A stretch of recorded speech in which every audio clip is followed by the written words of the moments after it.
suka tengok komen begini. Sebabnya komen seperti ini cakap, sama je tuan ni dah susahkan rumah sebelah dia.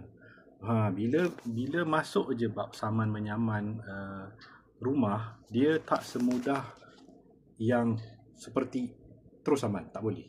Dia ada prosedur dia daripada PBT, dia ada beberapa prosedur. Alright, contoh prosedur yang saya pernah lalui sebelum ini sebagai membantu kes. First kali kena ada lantikan daripada arkitek dan engineer bertauliah. Ya, lantikan ini dibuat untuk mewakilkan PBT, kalau tak independen. Kenapa kena buat lantikan? Sebab mereka ini, engineer dan juga arkitek yang bertauliah, digunakan sebagai expert witness. Expert witness ni adalah untuk kaji apa sebenarnya punca runtuhan sebenar. Alright.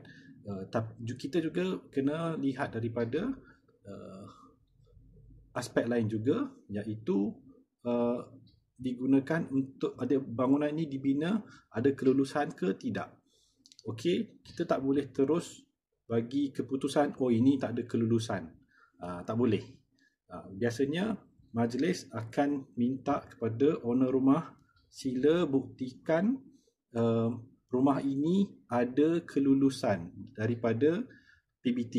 Okey, so dalam tempoh mungkin sebulan ke 2 bulan ke kan, so diberi tempoh lah, biasanya 60 hari. So bukti kelulusan tu mestilah dalam bentuk plan yang diluluskan, ada cop rasmi daripada majlis, ya. So bila ada cop rasmi, maksudnya adalah proof, bukti yang rumah ini sudah dibina mengikut kelulusan tapi runtuh juga. Bila macam ni, kesalahan akan pindahkan ke tempat lain, iaitu mungkin kontraktor. Tapi bila tidak ada bukti rumah ini ada submission, ada kelulusan kan, jadi saman ini akan dikenakan kepada tuan rumah.